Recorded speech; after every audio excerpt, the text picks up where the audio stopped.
For today's video, I'm actually going to use one of the same ones that I used in the last couple of weeks, and it was a trade setup in WDAY. Now, what we talked about on the last video was that if this low was any good, that we ideally needed to clear this hurdle to anticipate that we might head towards the target up at the 162.91 area, and that if we didn't, that we could start to fail from that same key area. Now, we did start to fail. You did see sell triggers. I believe that most of you that took that trade would be out after I talked about that on the video. But I do want to give you the next decisions, okay? So I have pretty much the same thing on the flip side for the next decision as far as possible support. It comes in from taking 100% of this prior high to low swing and projecting it from the recent high. That gives you the 141.43 area. And that also overlaps a 618 retracement at the 140.63 area. So this becomes the next immediate decision. If price can hold above here and it starts to fire off buy triggers, you can take an entry and then you can define your risk underneath here. And hopefully if it does hold that then we extend to the upside, which would take you through that hurdle and then potentially to this target. But what if it doesn't hold that support? Then what's supposed to happen? Well, you know, this is a setup decision, but if it breaks it, what do you look at? Well, you know, you're looking at this bearish pattern of lower lows and lower highs from here, and that what if this is more important?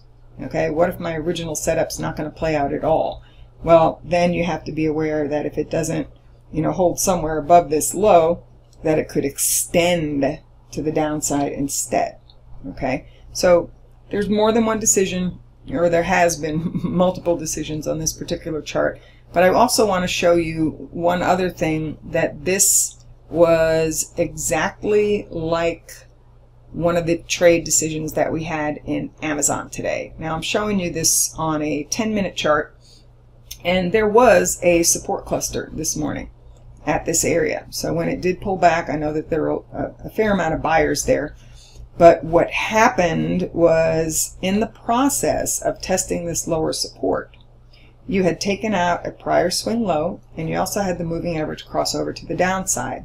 And one of the things that I shared in the breakout session today was that if you have that occur, and there's, you know, a potential shift in pattern, you have to watch the next pullback for a possible failure, because we knew this was support, and we knew that the potential would have been to a 1272 extension, but this also had a hurdle that needed to be cleared, and if it didn't clear it, that you had to watch for a failure instead. And you know, I really wasn't expecting this to play out this way, but we did have the resistance that came in from what?